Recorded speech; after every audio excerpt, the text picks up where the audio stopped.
नड्डा साहब हिमाचल से है, आप अरुणाचल से, मैं महाराष्ट्र से हूँ, रमेश जी आप भी है। तो मतलब नरेंद्र मोदी जी ने किरण जी को लॉ मिनिस्टर बनाया था। अभी उनके ऊपर बड़ी जिम्मेदारी भी दी है। Ramdas ji please conclude. अभी मतलब वो माइनॉरिटी के भी मिनिस्टर बनाया है। हमारे बुद्धिस्ट समाज के आदमी को और मुझे साल से मैं समाज को राठौर ले दिया। सभी जाति धर्म के लोग हमारे साथ है और इसीलिए रमेश जी आपके साहब हमारे बजट की तरफ। Secretary General. Sir, with your kind permission, I rise to report that the Lok Sabha at its sitting held on the 12th February 2026 passed the Industrial Relations. Thank you very much, sir.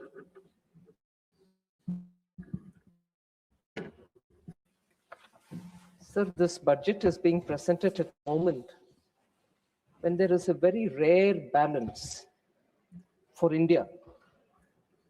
And this kind of a moment doesn't come too many times in history. A rare moment when our macroeconomic balance, which is unique to achieve,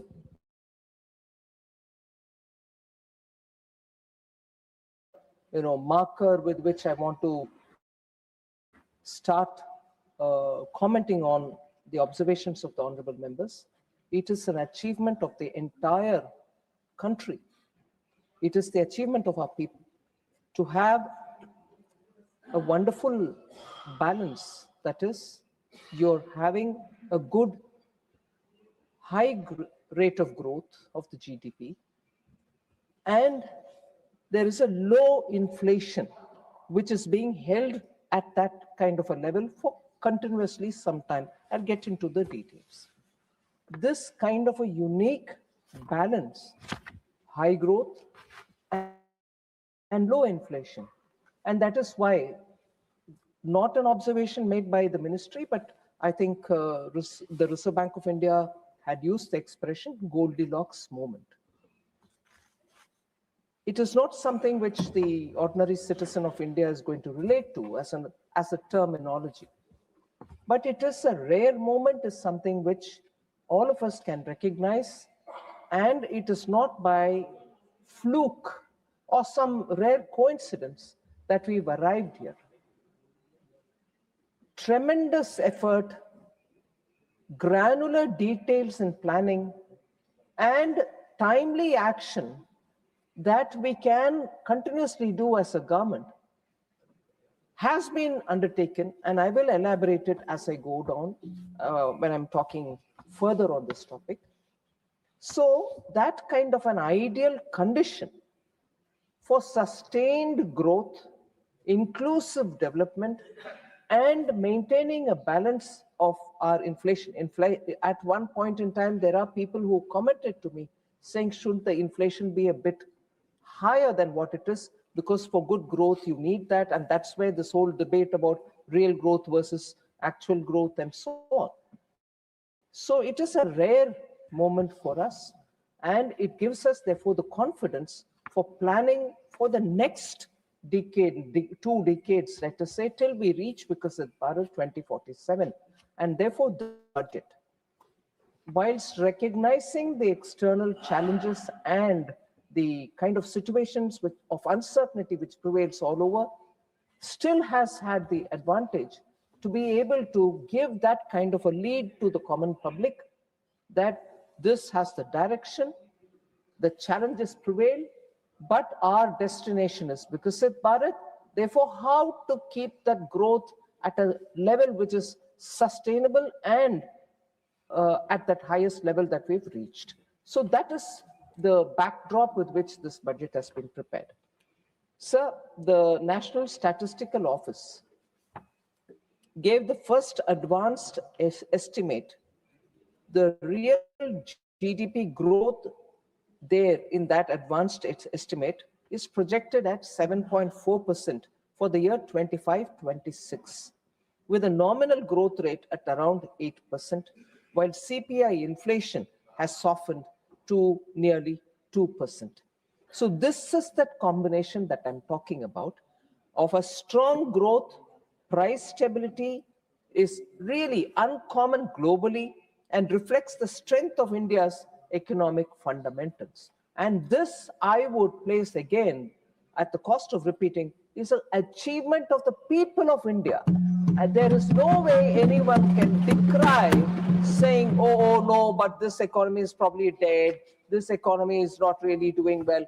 These kind of naysayers are only mocking at the people of India who are really doing their bit to contribute to India's growth. So the union budget, therefore, sir, in presenting 2026-27 budget, is designed to lock in these gains, convert these macroeconomic stability factors into long-term productive capacities, and to extend this growth trajectory into the coming decade as well. So in this, Atmanirbharta is an important element, and that principle of Atmanirbharta will be kept in mind in everything that we plan for the economy.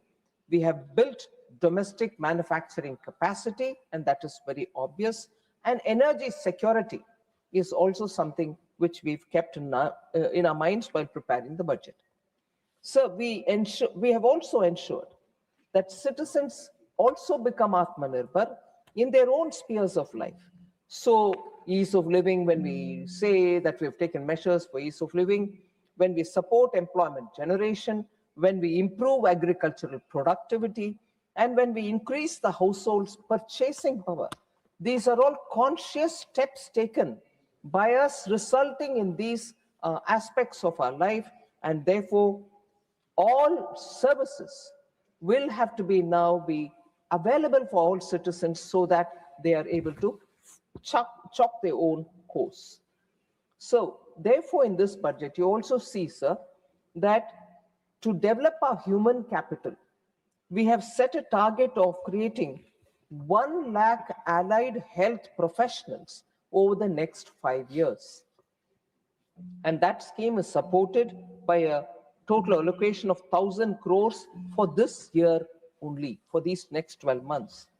This will create employment opportunities in the health sector and also simultaneously improve the health services and promote medical tourism in this country, which is already being serviced by many hospitals, many cities. But now we want that to be very well established with good quality and standard at all levels. Sir, we are also establishing, and this is something which has been a part of one of the budget documents, the budget speech had an appendix. Even there, the details are given for all to see. We are establishing a high-powered education to employment and enterprise standing committee that will ensure our youth are ready for services sector, where we aim to capture nearly 10% of the global market by 2047. So this standing committee, I would want to take 1 minute to elaborate on what exactly is the standing committee going to be doing. The standing committee will prioritize on IT, fintech, logistics, healthcare, tourism, and also creative services. So when they prioritize on these sectors, because we are saying we will capture the global services sector to a level of about 10% by 2047.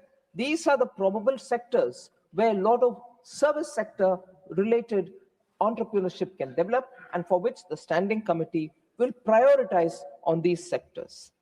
They will look at closing the skill, infrastructure, and credit gaps.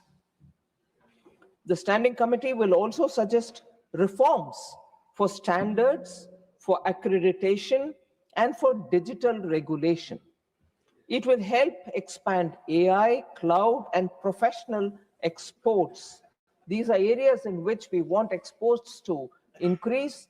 Our people are capable of doing these things, remaining in India, and that kind of a global servicing will actually give them the export earnings because they will be exporting services. It will look at embedding AI curricula in teaching and methodologies and in teaching curricula, and teacher training as well, and reskilling our engineers. So this committee, sir, will also look at ways in which formalize informal work. So informal work to be formalized, what are the ways in which they can do via digital credentials? So all your skilling, getting ready with people who are ready to become entrepreneurs would all now have a great value addition in their curricula with AI and digital learning as well. So if the budget is looking at services sector, we are also emphasizing on manufacturing sector. We will scale up manufacturing in 10 key areas. So manufacturing being given priority will be shown in the way in which these 10 sectors find a place in the budget and also have a clean plan for this year, for the next 5 years, and leading up to 2047. So what are those sectors? Biopharma. Launch of Biopharma Shakti with an outlay of 10,000 crores to make India a hub of biological medicines and biosimilars. Second, semiconductors. Launch of India Semiconductor Mission 2.0, the second edition, to produce equipment, materials, and design Indian IP. The electronics components manufacturing scheme has an outlay, and it has been increased to 40,000 crores. So that's the second, sir. Third, rare earths. Establishment of rare earth corridors in mineral-rich states like Odisha, Kerala, Andhra Pradesh, and Tamil Nadu for mining, processing, and manufacturing critical minerals. That's a third, sir. The fourth, a new scheme to set up 3 dedicated chemical parks to enhance domestic production and reduce imports. Fifth, capital goods. Setting up of high-tech tool room in CPSEs and a new scheme for enhancement of construction and infrastructure equipment to manufacture high-value equipments like tunnel borers.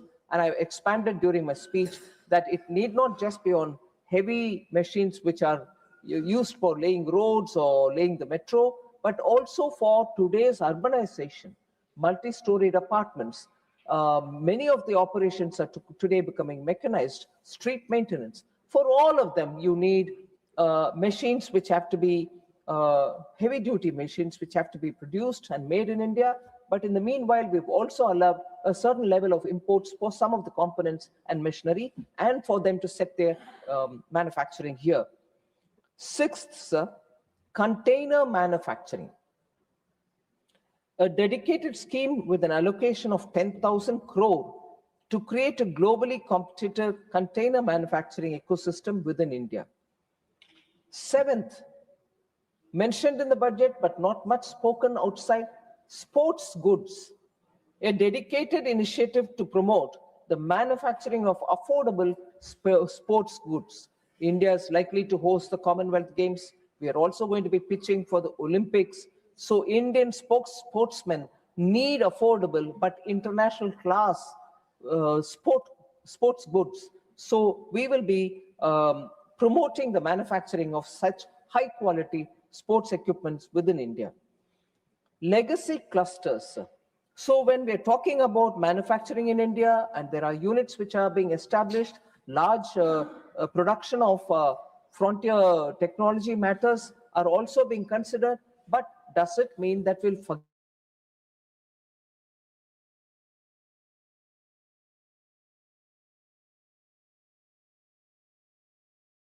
legacy industrial clusters will now get rejuvenated, their cost competitiveness will improve, and also technologies that so legacy clusters will be made a lot more modern with AI and digital technology being made available to them. Ninth, textiles. An integrated program featuring Samarth 2.0 for skilling and also a textile expansion and employment scheme for modernization and setting up of mega textile parks is also part of the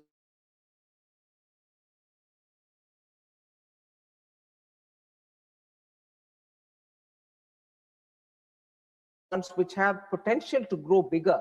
We want to support them whilst equally supporting small, medium, nano enterprises, those who have the potential to grow.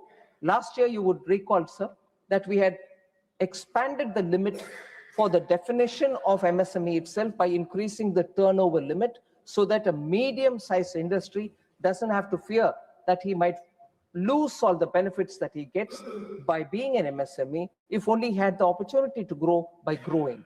So for such medium-sized industries, we want to help them to come out of it, but at the same time, without losing earlier comforts or the support system which existed for them.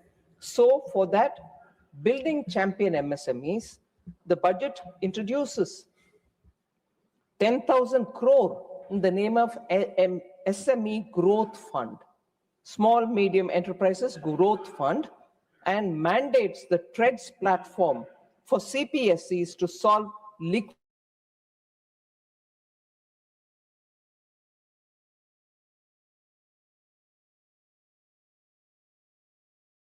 final.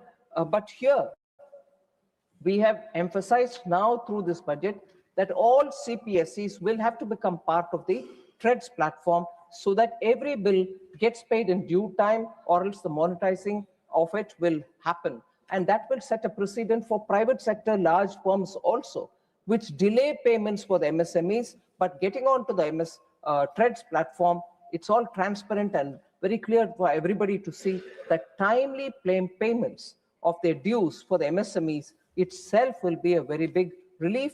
And in the budget, we've made it mandatory now for CPSEs to get onto TREADS platform.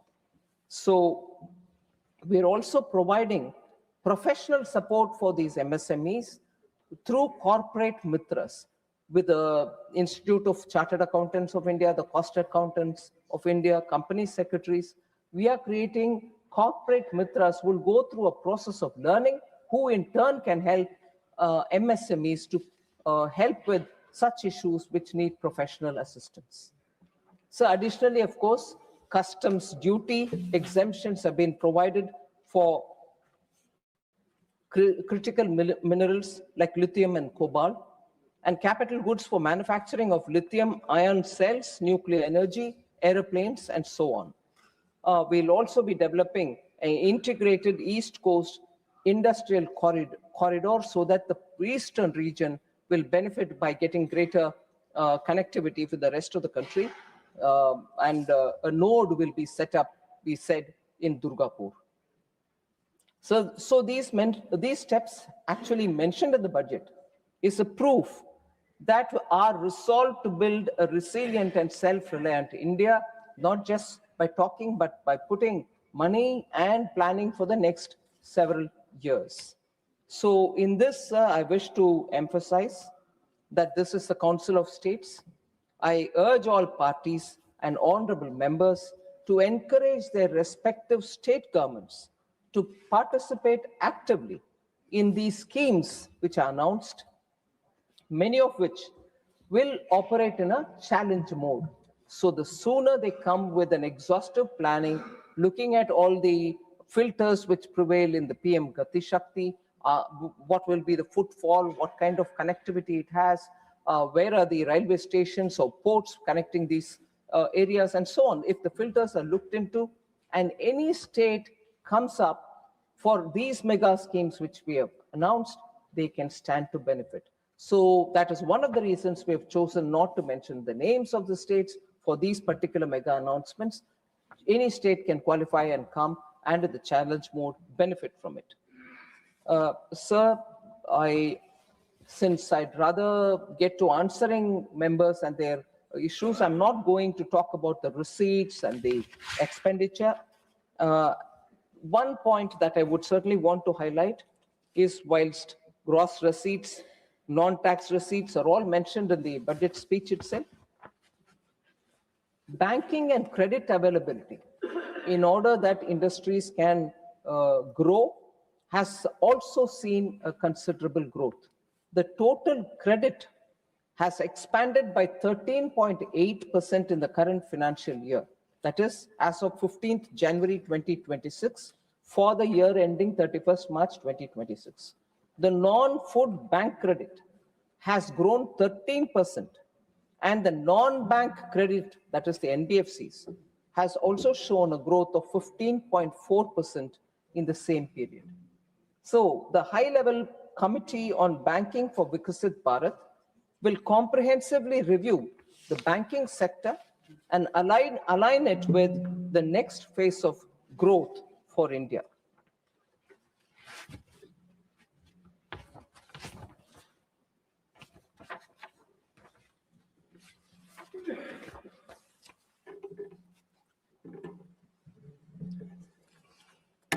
So, sir, therefore, without getting into the details, once again, since they are all seen in the budget speech itself and the budget documents are available, I would seek your indulgence and start responding to the points which members have raised. Sir, central government is slashing funds allocated for various schemes, and therefore is able to maintain the fiscal deficit number as given. So several prominent speakers who spoke about slashing of funds at the revised its estimate stage.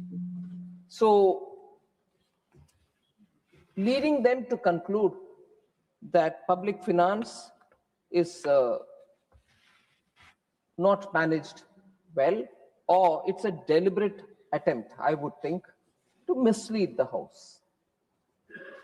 It's not right to say, sir, that we have slashed funds, and I will get into the specifics. Before I get into the specifics, I'll also give a bit of a background. In the past, sir, success was measured by how much money was pushed out of the treasury, regardless of whether it was actually being spent or not. Money is allocated, money is given, it's gone there, it's lying there, whatever be the outcome. Thousands of crores kept lying idle in the bank accounts of implementing agencies.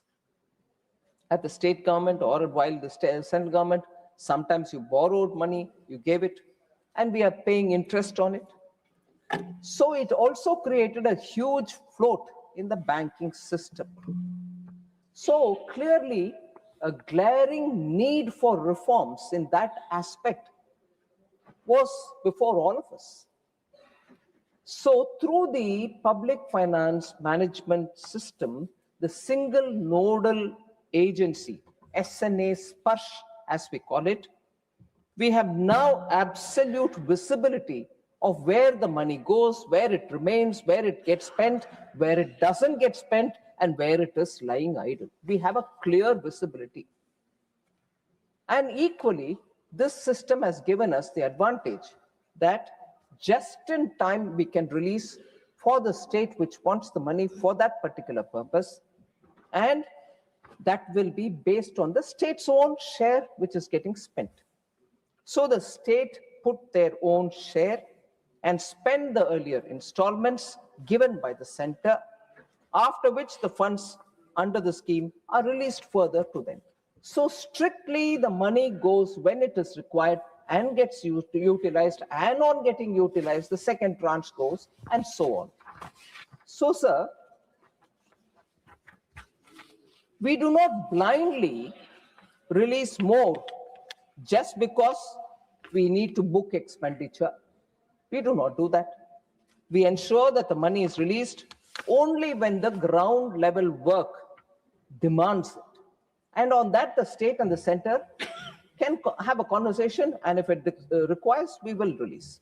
So I would like to categorically state that there is no denial or stopping of fund to any state or any scheme. So through the SNA Sparsh, therefore, we have created a system which is we have installed such smart scab fixed by the leaky pipes. Fix the Please, leaky let pipes. her complete her speech, please, This isn't slashing expenditure. Please, It's efficient and accountable Bhushan. governance. It's an assurance to the taxpayer that every rupee is accounted for. It's an assurance to the taxpayer, I repeat, that every rupee is accounted for. Sir, and therefore, I'm not just talking You here. please take your seat. Every time you I'm cannot not disturb just the house talking like here. this, please take your seat. I have introduced a new Nothing statement. will go on record except the 4AA. finance minister's speech. I have introduced a new statement 4AA in the expenditure profile, which shows fund balance under single nodal agency Let her account. reply. She will reply with the all your states questions. and the Please, union please, territories take your seat. in respect of centrally sponsored schemes. So, sir, the center's funds are not a free pool of cash that can be used. It is hard-earned contribution of every Indian citizen. We refuse to squander this money simply to meet a deadline. We Let her refuse complete to your squander speech. this Please take money your seat. just because we have to meet a deadline. There is a very transparent process and we go by that. The change in the allocations of budget estimates and revised estimates is a standard, transparent and healthy practice, which is not new to us, it's been there always. Sir, I think sometimes we have to get to some of the details. There's a poor history for whatever reason. I'm not pointing fingers at anybody, but poor history for accounting or not spending fully, particularly in social sector schemes. And that becomes a very big issue when we have to talk about it. What are the causes, sir, for underspending?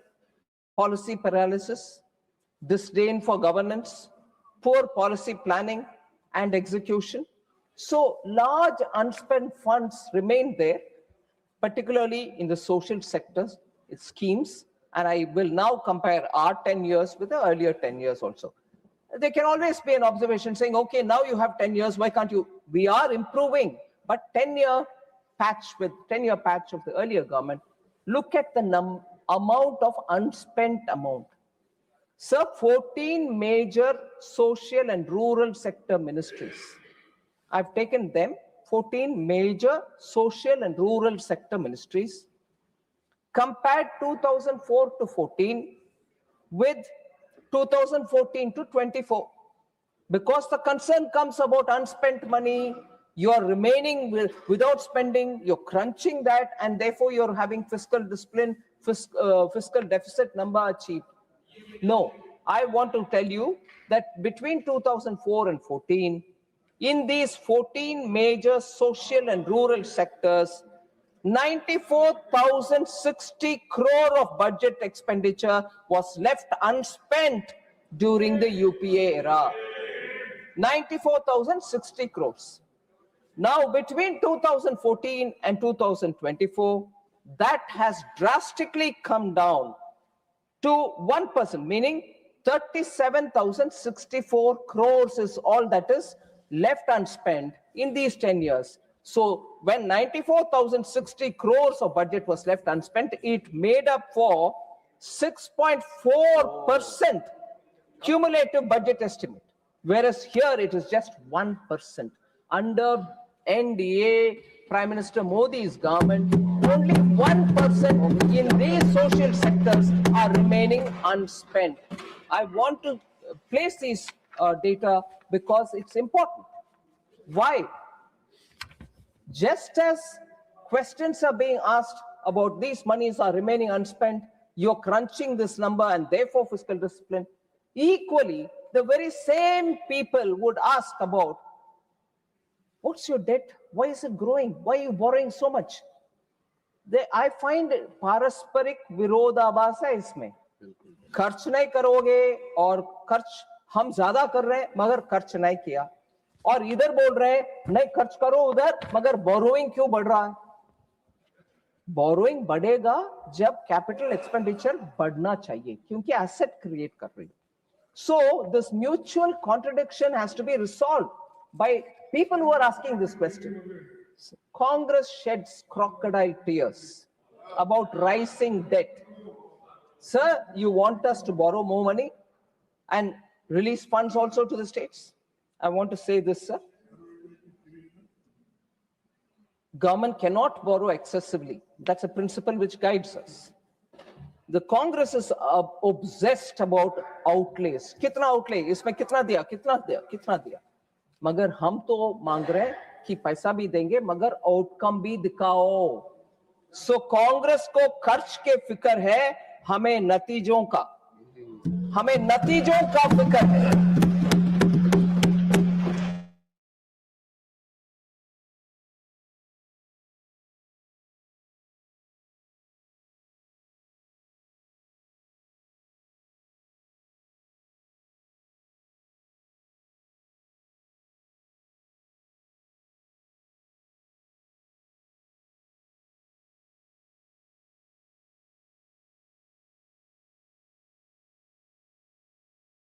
Us